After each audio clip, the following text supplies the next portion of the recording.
सुप्रिया सुळे आणि सुनेत्रा पवार हे देखील बारामतीमध्ये दाखल झालेले आहेत। सुप्रिया सुळे आणि सुनेत्रा पवार बारामतीत दाखल झाल्याची या घडीची महत्त्वाची बातमी आपण पाहतो आहोत। संपूर्ण पवार कुटुंबीय हे आता बारामतीमध्ये दाखल होत आहे। पूर्ण महाराष्ट्रामध्ये शोककळा पसरली। माझ्याकरता तर वैयक्तिक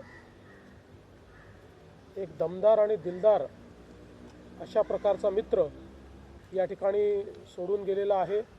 महाराष्ट्रामध्ये आज शासकीय सुट्टी आम्ही घोषित केलेली आहे आणि त्यासोबत 3 दिवसाचा दुखवटा देखील जाहीर करण्यात आलेला आहे। एक मोठा भाऊ हरपल्याची गेल्याची भावना देखील दुःख देखील माझ्या मनामध्ये आहे आणि मी त्यांना भावपूर्ण आदरांजली अर्पित करीत असताना मनामध्ये फार दुःखाच्या भावना आहेत। त्यांचं कुटुंब हे दुःख पचवण्याची क्षमता डोंगरा एवढं दुःख आहे, ही क्षमता ईश्वराने त्यांना प्रदान करावी।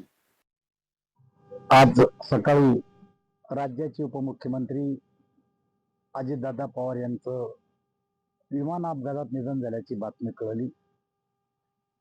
खरं तर दादाच्या जाण्यानं या उभ्या महाराष्ट्राचं नुकसान झालेलं आहे। त्यांच्या दुःखद निधनामुळं एक अत्यंत कर्तबगार, स्पष्ट वक्ता आणि विकासविमुख नेतृत्व गेलं। महाराष्ट्राच्या राजकारणात कधीही न भरणारी पोकळी निर्माण झाली। महाराष्ट्राच्या जनतेला कायम त्यांची आठवण राहील असं मला वाटतं। मी त्यांना माझ्या वतीनं, माझ्या कुटुंबाच्या वतीनं आणि जालना लोकसभा मतदारसंघाच्या वतीनं श्रद्धांजली अर्पण करतो। लोकशाही मराठी ऐका, पहा, जागरूक रहा।